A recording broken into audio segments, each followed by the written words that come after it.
All right, guys, this episode is a hodgepodge of so many topics with one of my absolute favorite photographers, Vanessa Hicks.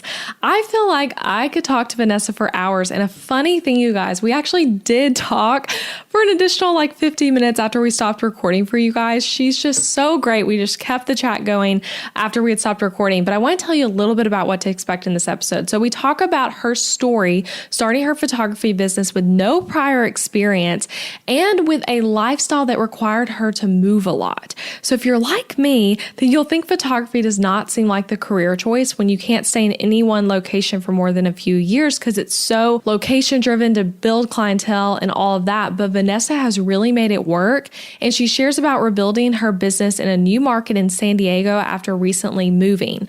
So we talk about that for a while. We also talk about blogging and SEO, and I love SEO, you guys. I love this conversation we have about it. So she drops so many wonderful SEO strategies. We tell you about exactly how you can figure out what keywords to blog about, how to know your competitors, and how they're doing in their SEO game, and a lot of different blogging strategies to help you actually rank on Google and on Pinterest for the stuff you're writing about. We also talk about protecting your mental health as a creative entrepreneur, especially during this crazy year that 2020 has been. And, with events and social things being canceled, a lot of businesses struggling, and maybe your life just feels completely upside down. I know you'll really love what Vanessa has to share. And I really think the words she says will truly speak to someone listening today. So be sure to stay all the way for that part. And I also share a little bit about my own experience with counseling and some things that I've been doing this year to really check in with myself and how I'm doing. So we cover so many things. Stay till the end to hear all the different topics. And I just really hope you all enjoy meeting Vanessa if you haven't before. So yeah, enjoy this conversation with photographer and educator Vanessa Hicks. Hey guys, it's Elizabeth McCravey, and you're listening to the Breakthrough Brand Podcast. Each week, I'll bring you workshop-style trainings that teach you how to stand out online, design success from the inside out, and create a breakthrough business. It's time to turn viewers into raving fans and design the business and life of your dreams. I'm so excited you're here.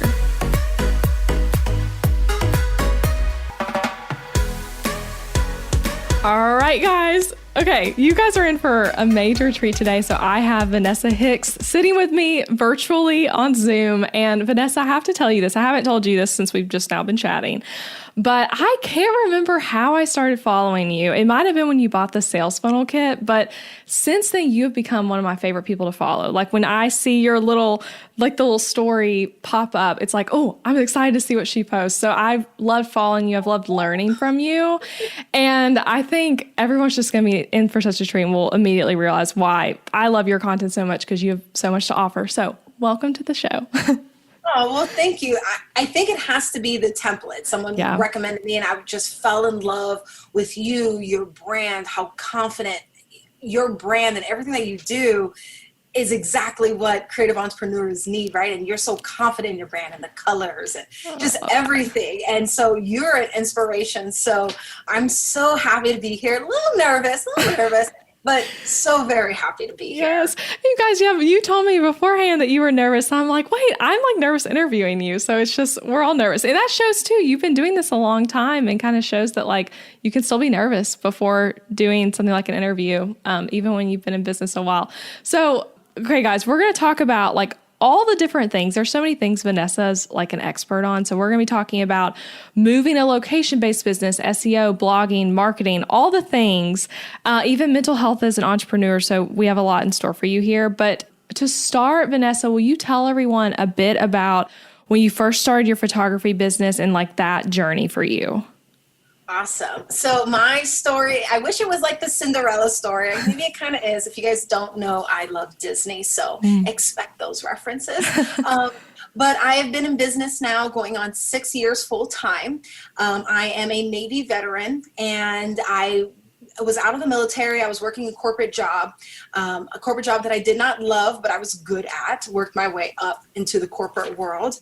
And one day, a week before my husband was scheduled to deploy for a year, I walked into my corporate job and was told that they were eliminating my department due to budget cuts. So I came home, had a meltdown, and my husband asked me a question that kind of changed everything for me. He said, if money wasn't an issue, what would you do? Now, guys, money's an issue, but he knew how unhappy I was with my job, and he was getting ready to deploy. When you deploy, especially to certain areas in the world, you get like tax-free. So money was going to be okay. And I blurted out that I would be a photographer. I actually had a photo session with a friend that weekend. I was always just kind of doing it for fun. I believed then and now the importance of documenting your legacy. As a person who grew up in poverty and addict parents, I have 5 images of my father, and he passed away 16 years ago.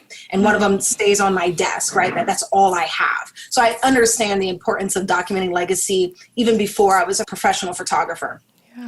So when I blurted this out, I expected him to say, no, I'm gonna need you to get a quote unquote real job. You got debt and student loans and all of these things, but he didn't.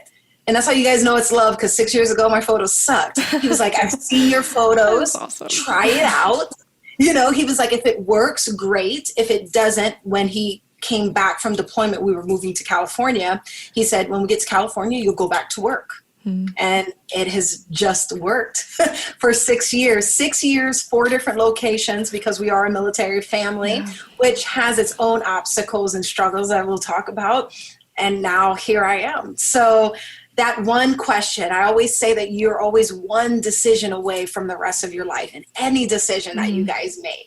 And had he not asked me that question, I would be here today. So, and that piece of your story reminds me of mine, because it was a similar thing of like, I hated my corporate job.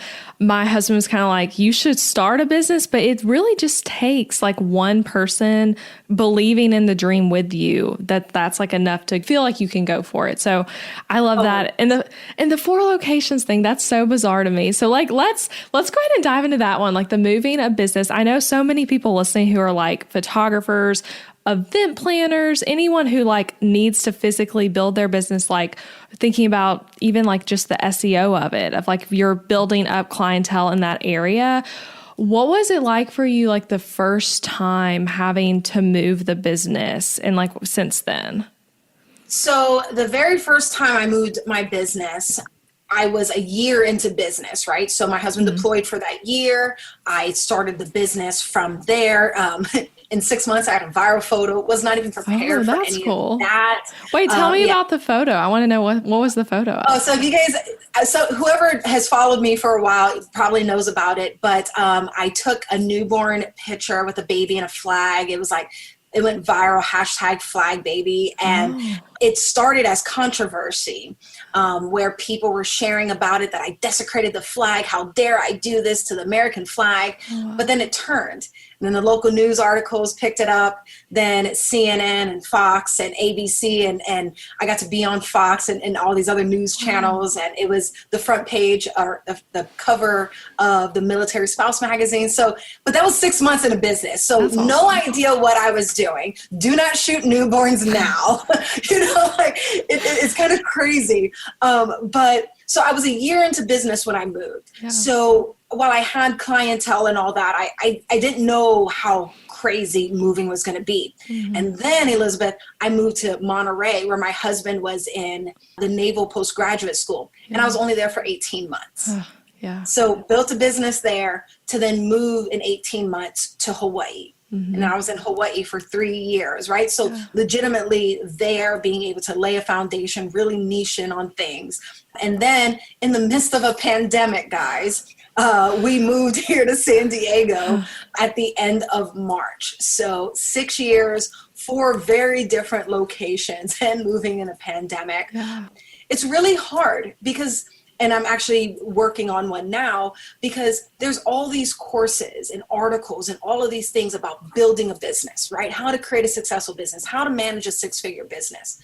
There is nothing out there to tell you how to move said successful business, right? And I had to learn that by making mistakes and all of these things. And luckily, each time I've moved, I've been more successful by following these kind of certain playbook rules that I've done. And a lot of it is hustle and a lot of it is hard because you get in your head. You know, I've been in business 6 years. I've accomplished a lot, but then I see some of my other friends and in the industry who maybe have been in the same amount of time as me or even less, and they're achieving certain levels of success. And I'm like, oh, why not me? You know, and I have to remind myself that their journey is very different than mine, right? Until my husband retires, I will never be one of those people that will get complacent in my business, right? Where I can expect referrals to come in and I can do all of these things, because the minute that I get like steady, we're prepping for another move. That's just part of this journey. And so my road to success may be a little bit different. Not may, it is a little bit different than most. And you have to be okay with that hustle. Because believe me, when I move and when I do all of these things, I'm like, oh, I don't want to do this because I'm 6 years in business. I shouldn't have to, but I have to, because I have no interest in waiting for success to come to me or business or increase to come. I'm going to go out there and chase them and find them. And so it's hard, but I love it. I love that it doesn't allow my business to get complacent at all. There's, I haven't blogged in months. That I don't have that luxury. Oh, I haven't networked with any vendors. Don't have that luxury. Haven't posted on social media in forever.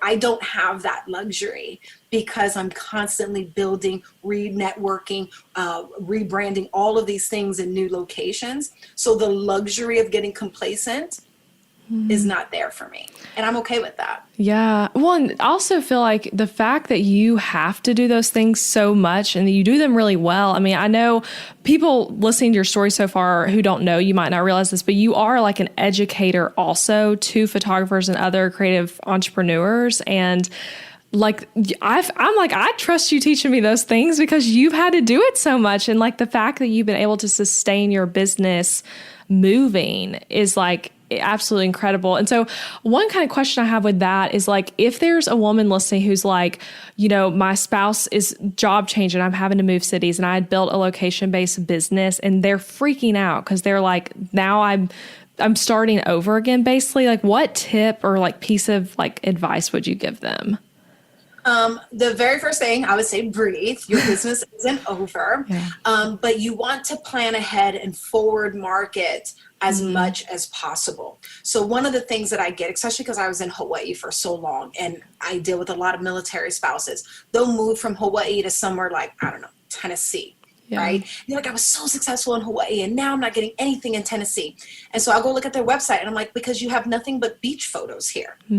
Right? People are going to click and like it, but they cannot. We know that our jobs as photographers, if we're photographers that are listening, is our clients want to see themselves in our photos. And if you live in a place that doesn't have a pristine, sandy and blue water beaches, they're going to like it, but they cannot envision themselves there. Right? So if you have a portfolio that can switch over, great. If you don't, then you need to go out there and create content. Now, for someone out there who's been in the business for a while, they're like, what does that mean? That might mean doing some free shoots. That might mean doing a giveaway. And I don't care how long you've been in business, you have to create content that looks like the location you are going to, because you want your potential clients to envision them in your work. And if it's very different, again, I'm 6 years in a business, and even Hawaii to San Diego, portfolio is easier to switch, but San Diego beaches and Hawaii beaches are very different. So I ran an engagement session giveaway. I chose a certain amount of winners, with the hopes of booking their wedding. But at the end of the day, I wasn't going to be doing anything anyways, because I'm in a new location. So I'd rather be going out there, creating content, sharing about it, because No one has slid into my DMs and was like, how much did those people pay? No, they're just like, dang, Vanessa, you just landed in San Diego. Now it would have looked different before coronavirus, but the plan was that I would land here and then I had these free shoots lined up, and I'm just on Instagram. Oh my God, guys, Amy and Jordan's engagement session is here. Da, da, da, da. And people are like, wow, she just moved and she's busy, right? Yeah. And even though they didn't pay me a dime, the return and investment with SEO, blogging, tagging, having content. Now that I've been here for a while and the world is kind of opening up, I'm seeing people book more. I'm booking weddings. I'm making a name for myself in the new area that I'm at. So I always say, when you're moving locations, you have to take it back down to the basics. Yeah. But the great thing about taking it back to the basics, taking it back to the foundation in your business, is you're not in year one. You know your camera, you know your settings, you know how to market. You just have to do it again. It's like a rinse and repeat situation. Yeah, I mean, it's cool too, because you're saying you've done some unpaid work, which all of us typically do at some point. But it's like when you move locations, you're not starting at zero. So you're doing the unpaid work at a different level, which is going to help growth even faster. So that's great advice. And it looks different from the outside looking in, which is incredible though. So that's amazing. And something else I wanted to ask you about, I know blogging is a big piece of how you've grown your business, which is awesome. And I advise, photographers, designers, everyone to blog about projects, blog about what you know. But I'd be curious, with the blogging, what has that strategy looked like for you in the past 6 years, the blogging strategy?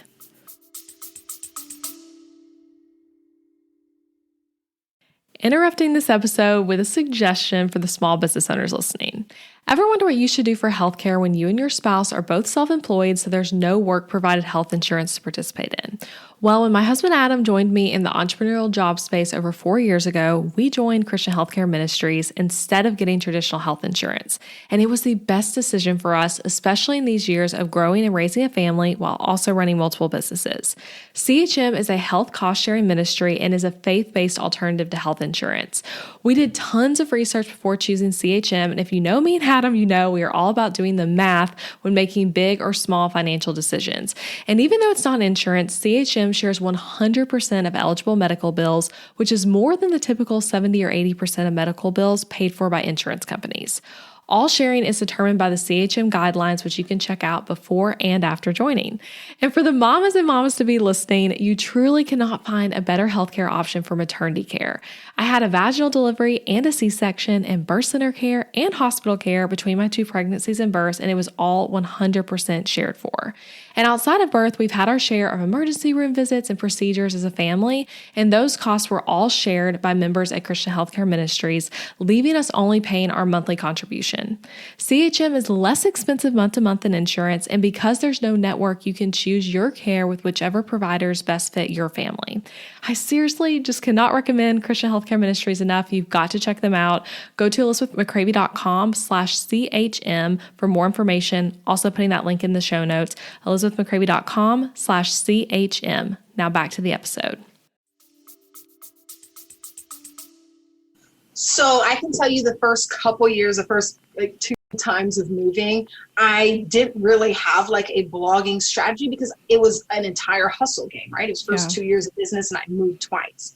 But as I was approaching moving to Hawaii, I knew enough of business at that moment to know that referrals or anything like that were going to be hard because it was a destination location. Most people that are getting married or coming to Hawaii didn't know anybody there. So where were they going to look?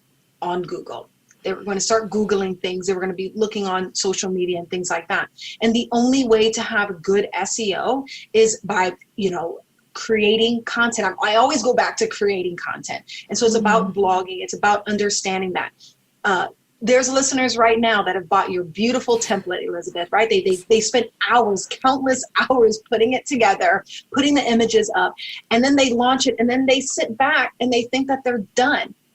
But SEO lets you know that unless you're keywording and you're blogging and you're creating content on certain keywords that you're trying to rank for, no one is finding organically this beautiful template from Elizabeth McCravey that you bought and spent all these hours on. It's sitting out there in the interwebs for no one to see. Yeah. Like the hard work just started once you launched your website, because how are you driving organic traffic to your site? I tell people in my mastermind or anybody who, or mentorships, whoever asks me about blogging, well, so-and-so doesn't blog. Well, true. I'm not saying blogging is the end all be all, but I have not met anybody that when they tell me, when they tell me which keyword that they want to rank for. I want to rank for San Diego wedding photographer. So we look that up and we see that San Diego wedding photographer has thousands of monthly traffic on Google. Thousands of people search San Diego wedding photographer in Google every month. Yeah. And I tell them, are you telling me that your business is good enough that you don't need any of that traffic to your site? You don't need any of those potential people trying to find you. You're going to rely it all on Instagram that we don't own. You're going to rely it all on Facebook that we don't own. TikTok, we don't even know if TikTok's going to be around, right? Like all of these things. The one thing that we do own, as long as you pay your domain fee, is your blog. That is free marketing. That's free advertising. And guess what hasn't gone down during this pandemic or any time? Google.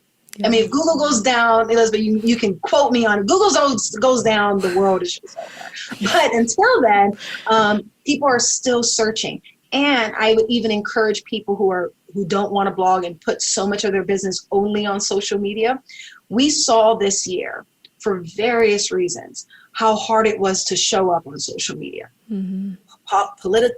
Politics, social injustices, whatever it may be, people were either doing great online or they weren't. They needed a break from it all.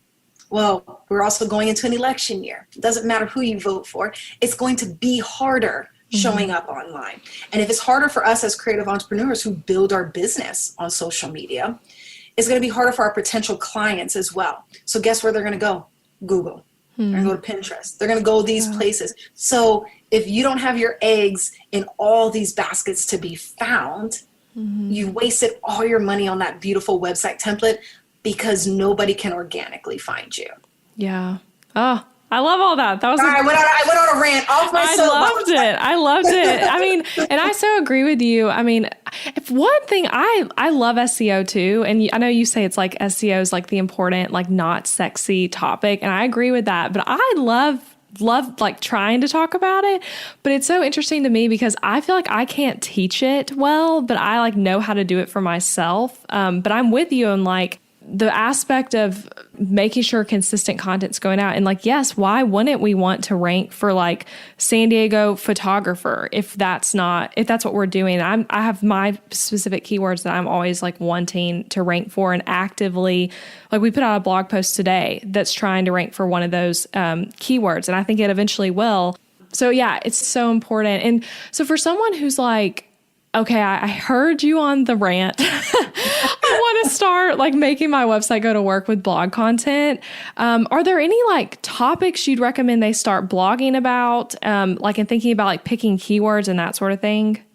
The very first thing is if someone was to go into Google and type in something, how do you want to be found, right? So usually you have those location-based ones, San Diego wedding photographer, Hawaii florist, whatever it may be, because it's not just for photographers, all creative entrepreneurs. If, again, creating designs and all that. So you want to think of what are the keywords that you want to rank for. Then you want to use tools like SEO Edge and Google Analytics to check to see, are these actually good keywords to rank for? Does anybody look it up? Sometimes you can get too niche in your keyword and you find out that 5 people look that up a month.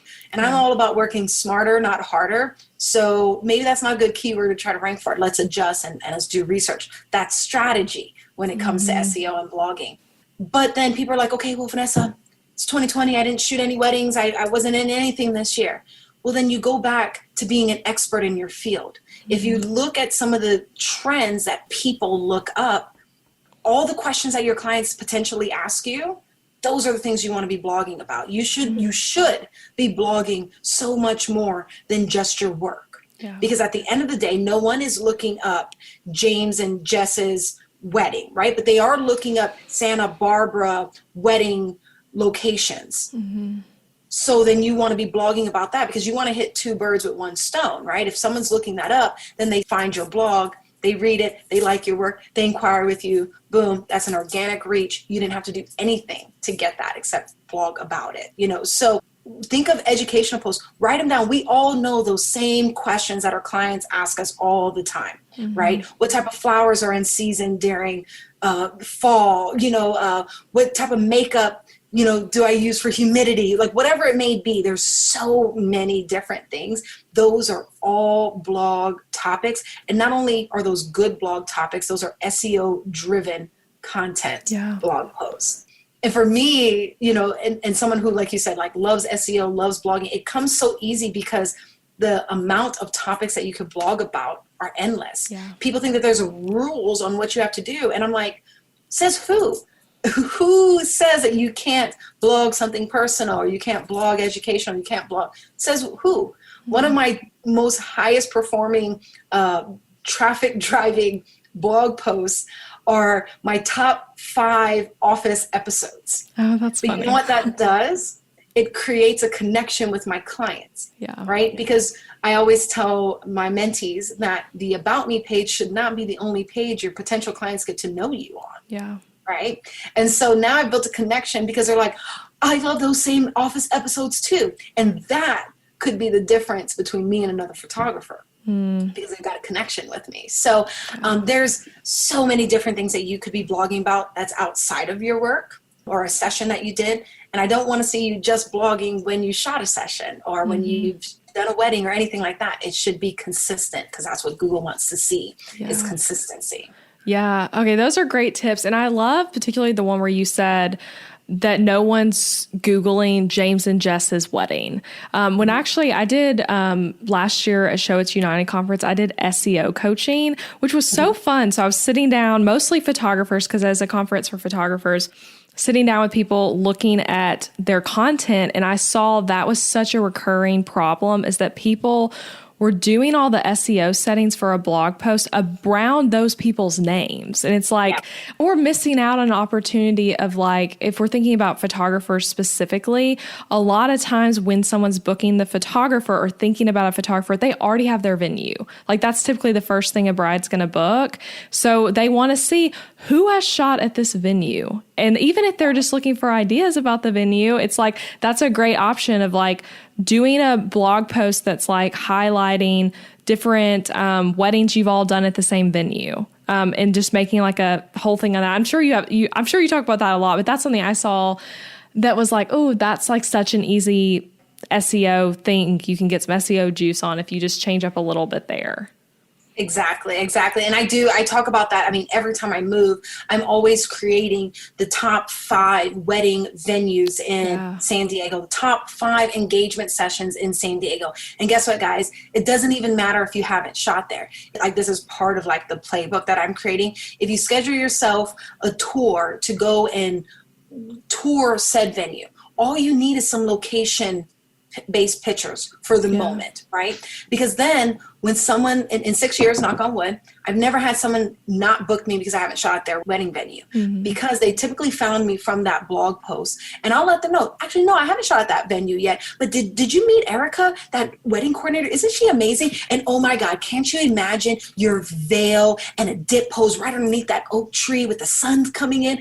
I will let them know that I'm an expert in their venue without having even shot there. That's awesome. And the only way that they know that is by finding me on my blog from doing the blog venue tour, right? So again, location-based type of blog posts always work too. And then again, education posts, anything. You are an expert in your field and people are looking these things up. Should I do a first look? Let's have your blog post pop up, right? Should I hire a website designer? Let your blog post pop up. Pros and cons of that, right? Like there's so much content to blog about. You just have to do it. Yeah.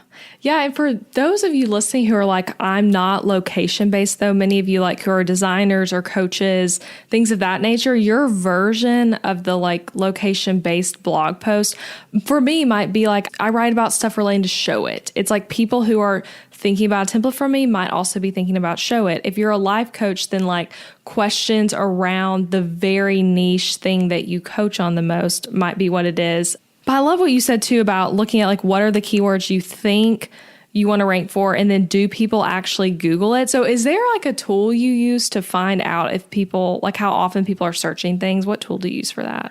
I do, guys, and I'm about to drop. I'm excited. Here, right? So if you guys heard of Neil Patel. Yes. Okay. I already know what you're about to say. I love it. Yep. So Uber Suggest, UBER Suggest. It is the main tool that I use. When I found this tool, I spent 4 hours stalking my competitors. It was crazy, but it is such a good tool because you can literally go, there is a free version. I do have the paid version because I want all the info. But I can go in and I can type out a keyword, a phrase, anything. And then I can look and see said search volume. Now, do people actually look this up? Or I can see the recommendations. Then I can also see what other people have blogged about, what they have on their website, all of these things. Guys, you can put in your competitors' website and find out what keywords that they're ranking for. What are they doing? What are they doing right? And then how can I do it better, right? That is strategy. When you have people that talk and teach on blogging, they're usually teaching you how to blog. Yeah. And I've yet to find, that's why I'm creating one, but I've yet to find a course that teaches strategy on how to do it, right? Like, because you can blog all day long for whatever, right? Elizabeth, you mentioned that from Show It, which Show It's the best conference ever. You know, that you see people, they're working, they're blogging, they're still not making any headway in SEO because there's no strategy behind it. Yeah. Right? They're just kind of throwing spaghetti on the wall and seeing what sticks when it comes to blogging and SEO. But if you have strategy and you know exactly what keywords you need to use for this blog post because you checked it before every blog post. I just had one recently where I was blogging a Ritz-Carlton wedding. So I typed up Ritz-Carlton Kapalua, which is the Ritz-Carlton in Maui. And it pulled up and it had a decent amount of traffic. And I was like, great. As I went through half the blog, I was like, I saw something that was like, oh, it's actually like the Ritz-Carlton. Like that's how you actually, how they write it. Yeah. So I went back into Uber Suggest, put that in, and it had triple the amount of searches. So guess what I did? I went back and re-keyworded. Yes, that sounds like a lot, but once it's like a habit, once you start doing it, because if I'm going to write a blog post, I'm going to write a blog post for a keyword that gets the most traffic. You know what I mean? Again, strategy behind your blog post. I love that. I love that you said the Neil Patel site. I think it's how you say his name. Am I saying it right there? I think so. Okay. I mean, if he's listening and that's not it, I'm sorry, Neil. I think I got Neil right. Well, I use that site all the time as well. And I think I've mentioned on the podcast before, but another thing it does that you've probably also used, but I want to mention, is you can see other people's backlinks and your own. And a backlink is when someone else links to you, which helps boost your SEO. But that's been interesting to me to look at, again, like you're saying, looking at competitors and seeing like who's linking to them, who's linking to me. And looking at the recommendations is helpful because I've had moments where I think something is highly searched because maybe I searched it and it's not. So you don't want to like waste time on something that isn't going to help. No, I've gone back and again, that's a great thing about blogging is that you can repurpose this content at any time, especially those educational posts. Yeah. So I've gone back when I found that a keyword ranks better for, what I used. And I went back, re-keyworded it, pinned it, all of these things to drive more traffic to it because, it's just updating it. Yeah. But when you can see how much organic traffic, and I encourage everybody, we do this in my mastermind, but we go in such detail, but you can put your address or your website address in Neil Patel on Uber Suggest, and it'll show you your organic monthly traffic. And again, organic traffic means you didn't put a link out for someone to do it. They organically found you via Google, Pinterest, whatever it may be. And most people, they're like, when they see that they only get like 3 organic monthly traffic searches or like 10, right? Yeah. So now remember all that money that you just spent, all that work that you just put on Elizabeth's template, and no one is finding you. Yeah. And then when I look, I'm like, well, have you blogged? and you put in keywords, like then now we can create strategy to make this website, because then Elizabeth, I'm sure you get this all the time. They think it's their website. They think it's the copy. They think it's all of this. And then they need to buy another one and do all the work. And then they're not, it's like a vicious cycle, but it's like, because you haven't done any work on your website or in your website. Your website's not done when you submit or when you click publish. Yes. Right? Yeah. So, yeah, and it is too, like with SEO, sometimes it takes a while for a post to rank. Like I literally, the one that we published today is aiming to rank for show it templates for photographers, which is something I see that like makes sense that that'd be highly searched. And I don't expect it to rank quickly. I'm actually going to try to watch and see how long it takes it to rank. But it is like a long game. And then like you were saying, creating consistent content, because that tells Google, hey, I'm someone who makes content. It's helpful when people click on it. It's going to help boost all of it overall. So I love that. But see, that is the big thing, right? We live in a world that everybody wants stuff now. Yeah. Right? They want it now. Right? But if I make a post on Instagram, somebody can find me and I can get a booking, and you're right, SEO is a long game. But for a person who has had to move their business so much, who has beat the statistic of most small businesses fail in 5 years, right? And then add on military and all of these things, right? Who is still booking during pandemic, who's still all of that. I am a firm believer in the long game, right? So I'm all about planting seeds, watering it, pick the weeds, do all of that to see the fruits of my labor instead of taking shortcuts. The people who take shortcuts will not be in the industry long, will not survive a move in their business, will not be able to make it out of this pandemic because they took shortcuts. Right? I am a lay the foundation and build up type of person. And SEO is all about playing the long game. But if you do it and you do it consistently and you do it right, and even if I say do it right by like the strategy that we talked about, but there's always things that like you can fix. Do it messy, but do it strategically messy, right? Like it will pay for itself. Every time. And again, no one can take that away from you. No algorithm, nobody can take your blog platform and your SEO away from you, except you. Yeah. Oh, yeah. I love it. Yeah. So homework for everyone. Go look up your site on Neil Patel's site and look at competitors as well. And then start thinking of blog strategies. I want to know all the things because I will help you create strategy behind it because I love this stuff. Like you guys may not be able to see, but I'm like smiling. Like I'm such a geek when it comes to these analytics. But there's so much power in it. And so, yes, let me know what you see and what you find. Yeah. Okay. I love that. I feel like I could ask you 1,000 more questions about that, but I do want to move on. I have like two more. Let's move on to this. I know you're someone who talks actively among like the creative industry about mental health as entrepreneurs. And I know everyone listening, like literally no matter what your life is like, has had one heck of a year in 2020. I know for me it has been the actual craziest year of my life, and not even because of the pandemic. I know that my dad passed away, and that's been insane to deal with while running a business. So I guess like my question for you on that is like, what advice do you have for the woman who's like, I'm anxious, I'm so sick of my business, it's been a financial struggle dealing with the pandemic? Like, what would you say to them? So very first thing that I always say when I speak on mental health in general, but especially for creative entrepreneurs, is that reminder that you're not alone. I always started off with that and I always ended off with that, because one of the craziest things about running your own business, living this dream, is that it creates triggers in your mental health. Now, there's a listener out there that's like, oh, I don't have any diagnosis, I don't have anxiety, I don't have depression.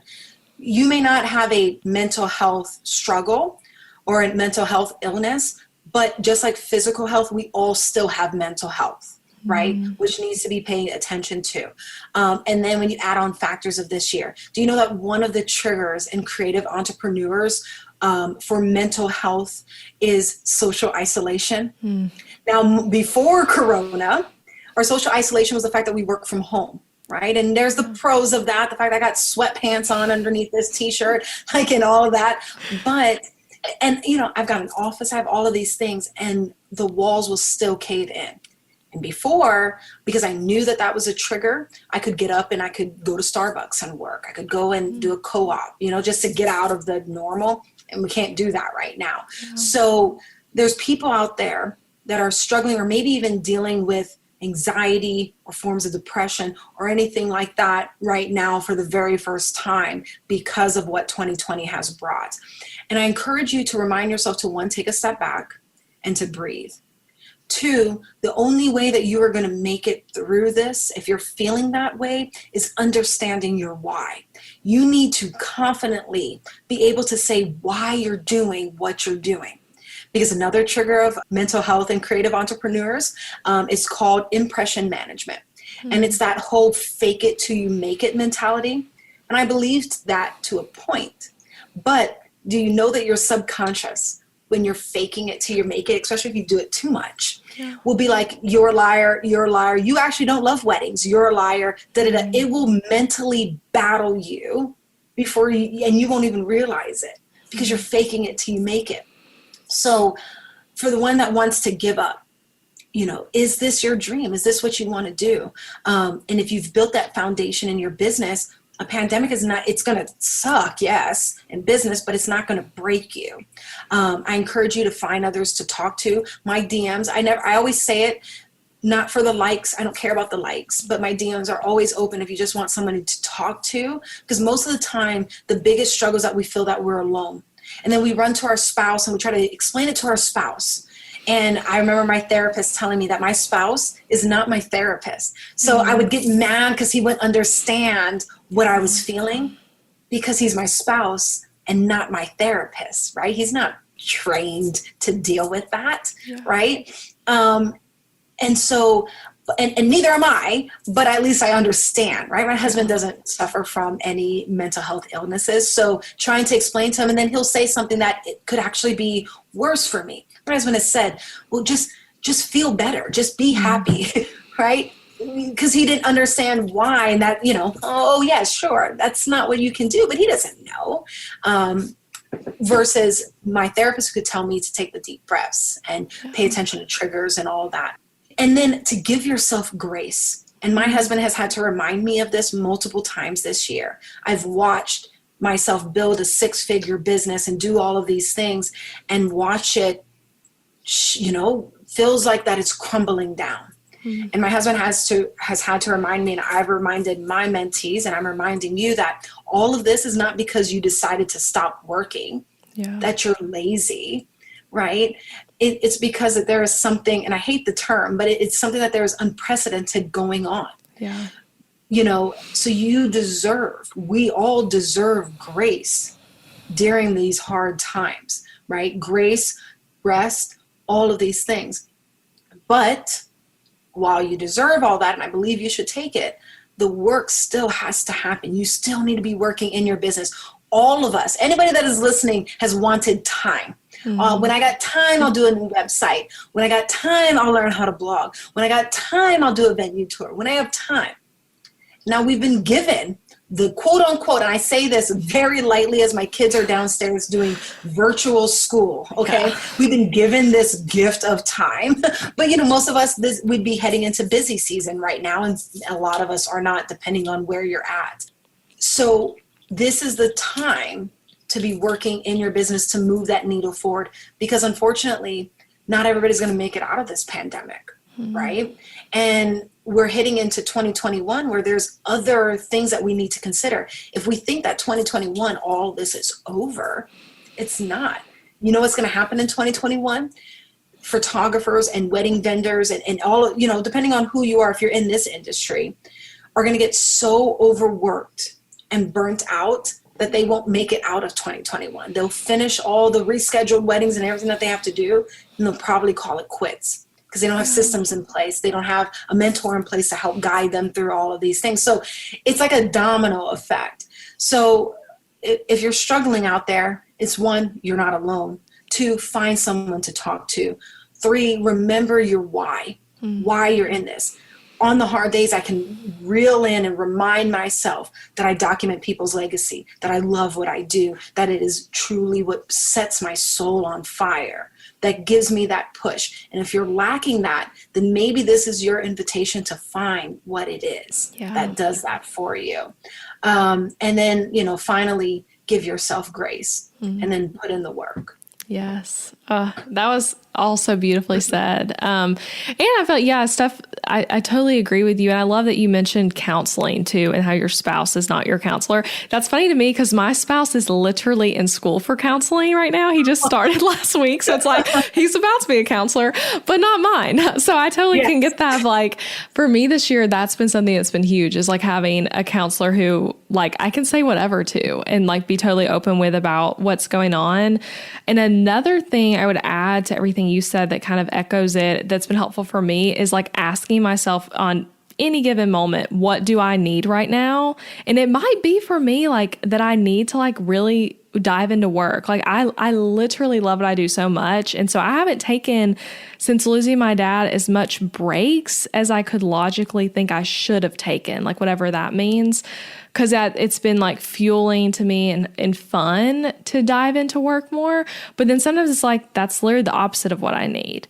And sometimes you need to find that community, talk to a business friend. Sometimes you need to be alone and read a book. Like, it's just, that's been helpful for me, of like seeing what do I need right now and then trying to like go do that and not feeling pressure from like whatever I think people think I need to do. And one, because you have a counselor like that, that is always, I say that therapy is the most courageous thing I've ever done in this entire life of mine, is asking for help. Right. And I talk about it. I use my platform to speak on mental health because I want to do my part to end the stigma. But I also want to share, it came to me when you mentioned that the best piece of advice that I've gotten so far from my therapist during this time, I wasn't doing good. I thought it was because I was turning 35 and midlife crisis and whatever. And my therapist, hence I moved to a new location in the midst of pandemic and everything that went in with that, from moving from Hawaii to California. And my therapist told me, you don't understand. You and the world are grieving. And I was like, well, I understand grief from losing my father and the things that I've gone through. And I was like, well, yes, of course the world is grieving. People are dying over a virus. And he was like, no. Yes, people are grieving about that. But you're grieving your normalcy. Yeah. You're grieving being able to walk into any store you want to. You're grieving not having to wear a mask. You're grieving the normal that we have had. You're grieving not being always concerned that you're going to catch a virus and all of these things. At that time we were in quarantine, so we're on stay-at-home orders. You are grieving the life that you had. Yeah. And when he put that into perspective, I was like, huh. And as you know, Elizabeth, and I always say that it's part of a club none of us want to be a part of, but grief comes in waves in all of these things. And so understanding that I was grieving, then I had time to process, deal with it, and then get back up and continue to move the needle forward. So again, for that person who, we're now, this is recording in September, right? This has gone on longer than most of us have thought, and who knows what, there is no end in sight. And here's the craziest thing about mental health and anxiety and depression and all that. Most of us have it because we're running away from it. When your body just wants you to accept it and deal with it, right? That frontal cortex is really weird on how it works, right? And so for me, in those moments, I set a timer. Now I can do this because of years of therapy. When I feel anxious, when I feel all these things, I'll set a timer. And in that hour, 30 minutes, I'm accepting whatever I'm anxious about, grieving, crying, mad, whatever it may be. And the minute my timer goes off, your body is like, okay, Vanessa, thank you so much for giving me space, letting me be in it.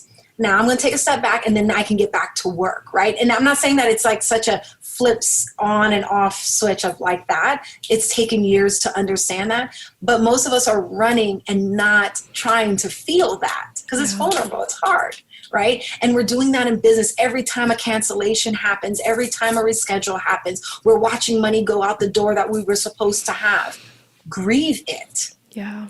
Accept it. It sucks. Say it, cry it, do anything that you need to do because it sucks, because you need to grieve. But set boundaries, because also the other best advice that my therapist has given me was that it is okay to land there. It is not okay to unpack there. Because once you unpack there, right, it takes much longer to pack the bags back up, get back on the plane and take off, right? Yeah. So by me setting a timer and actually grieving whatever it may be or accepting whatever's coming at me, I'm just landing. It's just a pit stop. Mm-hmm. It's, that whole saying that it's not a bad day, it's just a bad moment. It's true.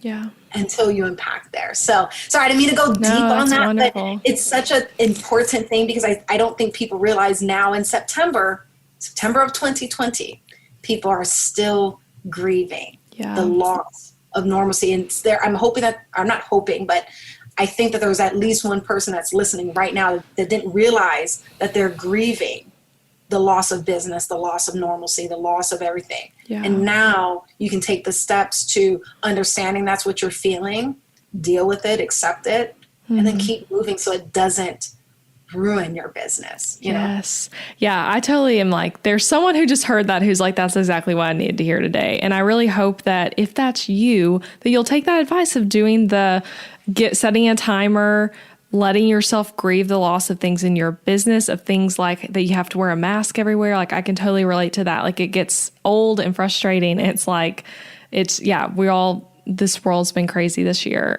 So thank you for all that. Multiple things, right? Like the simple things, guys. Like I'm grieving how much gray hair I have because I can't get hair dyed, right?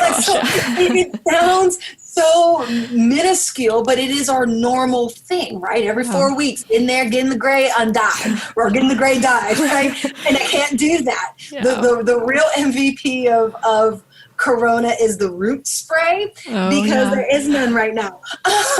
But, so even the small things, guys, it is okay to grieve it. Yeah. So, yeah. Oh, I love that. Okay. This has been absolutely amazing. I feel like I literally could ask you like 1,000 more questions, but I know it's like we need to wrap it up. We're getting to the end of this time I set aside from your schedule. So to like close us out, I want to ask you some rapid fire questions that are just fun, variety stuff, and then have you tell everyone where they can find you. So the first question, this is something I was very curious to ask you about. So you have children who are older than a lot of listeners' kids might be. I know a lot of people might not have children yet like myself, or might have like little kids. So I'm curious, like, what would your advice be for managing motherhood along with your business as someone who's experienced? Well, yes, I do have two. I have a 12 and a 13-year-old. And while I don't envy my friends that have toddlers, they don't envy me with the hormones that I have. So yeah. So one of the best pieces of advice that I can give anybody that's trying to manage both is creating non-negotiables. I talk about non-negotiables all the time. There's certain things that I will not give up or risk that has to pertain with my kids in regards to my business. Setting time limits on spending time with them. My Friday afternoons are all about my kids, and when we go and do things or watch TV, watch Hamilton for the 100th time, whatever it may be. But non-negotiables in your business. And I learned this the hard way. When my daughter was 8, she came to me in tears saying, "Hey, Mom, did you know that you only attended one of my soccer games this season?" Mm-hmm. Right? We put our business and our clients before our family. So I hope that I stop someone else from doing that by creating non-negotiables, because now in normal times, Saturday mornings were non-negotiables for me because I only get them once, right? And I can't get that back. So create non-negotiables in your business that you put them in red on your calendar, things that you will not take work for. And believe me, someone out there is like, "Oh, but my clients." No, the right clients will understand your non-negotiables and will work around it. Yeah. Every time. Oh, Okay. I love that advice. Okay. Next one. What is your number one tip for someone who's a new photographer or who's not even a photographer yet, is more like you and they're in a corporate job and they're like, hey, my dream would be to be a photographer. What would you say to them? Would tell them that one of my favorite quotes is that everything or the best things in life are on the other side of fear. So you're terrified, you're scared, you're on this new adventure. There's so much fear and uncertainty.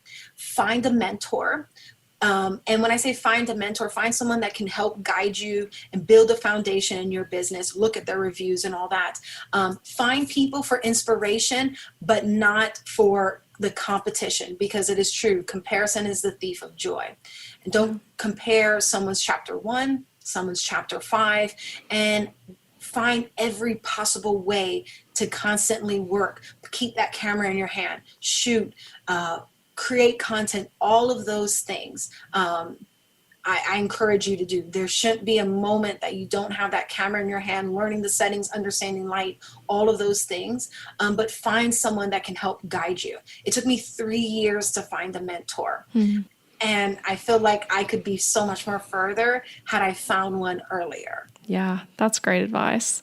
Okay, next question. I have 2 more left for you. So you have 2 templates from M Shop, and so I'm going to ask you to I know you've told me so much sweet stuff about the templates, and you're such an amazing cheerleader for the shop, which I appreciate. But I guess my question for you, you have the Instagram link and bio template, and you have the sales funnel kit. So to someone listening who's like, hey, I'm interested in those templates, what would you say? I mean, I would say go for it for multiple reasons. One, they're beautiful templates. And while I use Showit, so Showit is incredible with customization and all of that, there's so much about Elizabeth's templates that she gets right that there isn't a whole lot of customization that has to happen except inputting my words and my images. They're so beautifully done, and they're with the current trends, if that makes sense, right? With what we're seeing, what people like. I feel like Elizabeth has done her work to see what people want to see on websites. And it's not boring.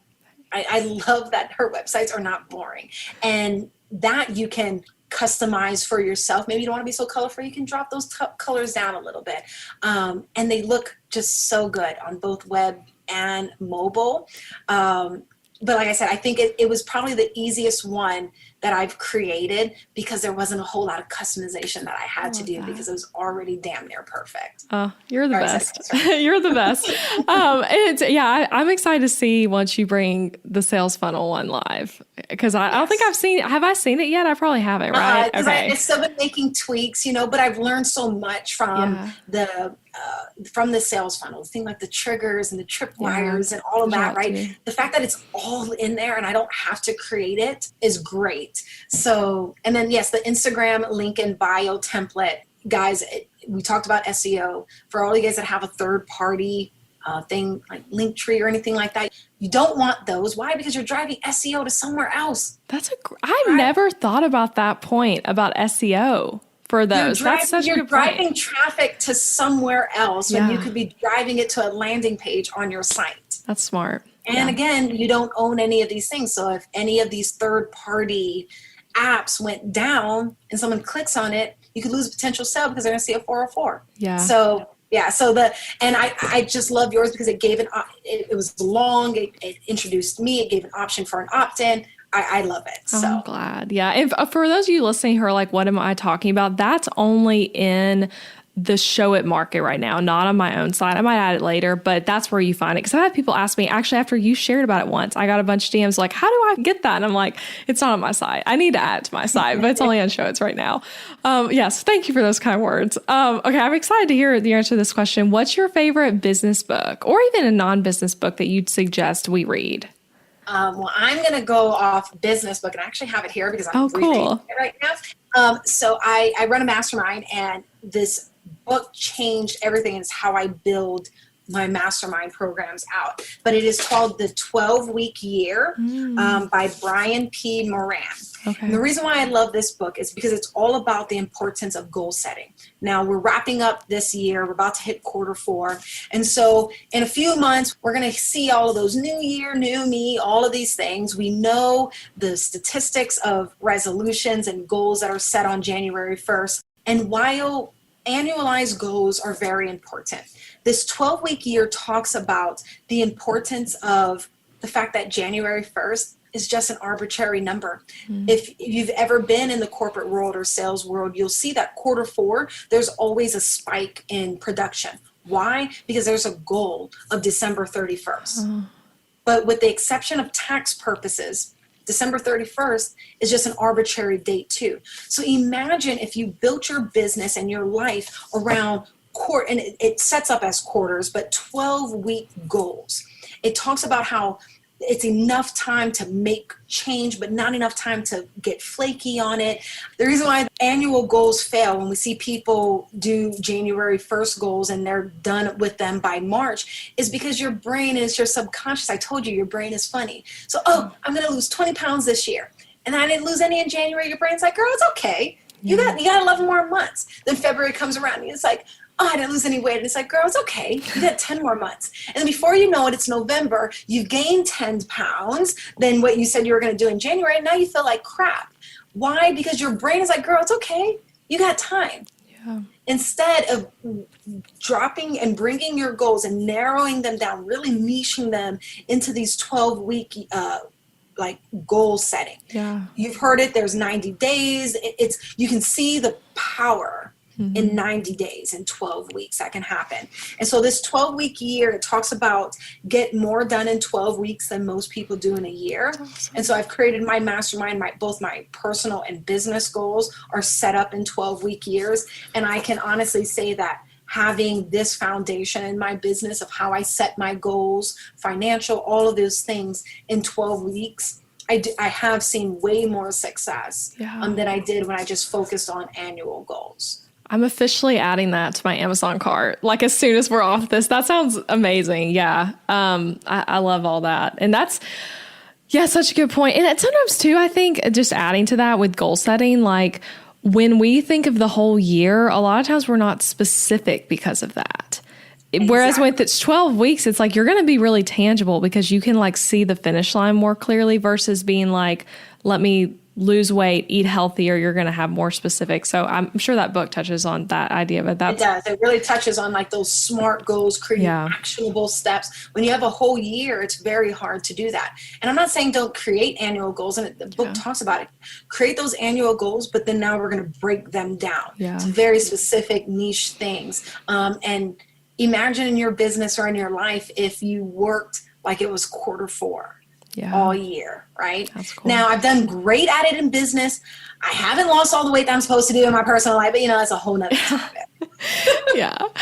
Oh, okay. This has been amazing, this whole conversation. So thank you times a million for being here. And I want to have you tell, and we'll link to everything in the show notes. Everyone can go find you everywhere, but where should people follow you? And then also talk about your mastermind, things like that for people listening who are like, oh, I want to learn from her more up and close. I know some of the people in your mastermind and y'all do amazing things. Oh, yay. So Instagram is my jam. So you guys can find me on Instagram at Vanessa Hicks Photography. I have an education group on Facebook, a free one where we have like daily tips and it's just a great community. If you look up Vanessa Hicks Education Community, I will drop the link down below. You can find me there. And then my mastermind, it is a 12-week, beautiful, amazing, intimate mastermind where we go over things like SMART goals, creating marketing plans and content calendars. We talk about blogging and SEO, systems and workflows, Facebook ads, social media planning, just so much. And the great thing about the mastermind is that you're not just learning from me. Yes, I'm the leader of the mastermind, but the best part and what a mastermind truly is at its core is bringing like-minded individuals together to learn from each other. So we have 12 weeks of accountability partners and 12 incredible people who are just like you, wanting to move the needle forward, wanting to move their business forward. And it's like a sisterhood. And then at the end of the 12 weeks, you get put into a Facebook group with all the rest of the mastermind people, and continue to learn from each other there. So it's an intense program, but everyone that I've seen, and ironically to have started it and done it 3 times, That's now about to be the 4th one. During this year, I've got to see the people in the mastermind create strategies, create foundations in their business that was missing. And I can say that none of them are going out of business or suffering as much during this pandemic as others. So the next launch is October 6th. That'll be the last launch of the year. And I'm not sure if I'm doing it 4 times a year next year, just because hopefully life is back to normal. So it would be a great time to end your quarter 4 and create plans for 2020 next year. Yeah. And I mean, seriously, I see you repost, and then some of the people in your mastermind that I follow, like, people rave about it. And so I'm just, yes, definitely you guys check that out. That's awesome. And go follow Vanessa everywhere. And I'll link to everything we mentioned in the show notes. But Vanessa, thank you. Thank you for sharing so openly and giving all the advice. And this was really fun. Oh, well, thank you so much for having me. It's truly an honor. And I love everything about you. So thank you so much. Thanks. Thank you for listening to the podcast this week, friend. I appreciate you being here. And hey, if you enjoyed this episode, I want to tell you about something. I would encourage you to check out my website template shop. Over on elizabethmccravey.com, you'll find Show It website templates, and they are easy to use, strategically designed, and created to help you book more clients and customers. Maybe your current website is really boring. I don't know, maybe it is, and maybe you don't want to hurt its feelings, but you know it's true. And your website needs to be strategically and intentionally designed in order for it to convert your viewers into raving customers. And that's what these website templates do on MShop. These are pre-made website templates built for the Show It platform, where you can plug and play your content into the template with ease and then get started with a website that is made to actually make you money. Isn't that what we all want, right? So go shop the templates at elizabethmccravey.com/shop. That link is also in the show notes. And don't forget that you can actually subscribe to this podcast wherever you're listening so that you never miss an episode. And I would so appreciate it if you left a rating and review for the show on Apple Podcasts, or even just share it with a friend. It's a great way to support the show and then give us your feedback. So thanks so much for listening.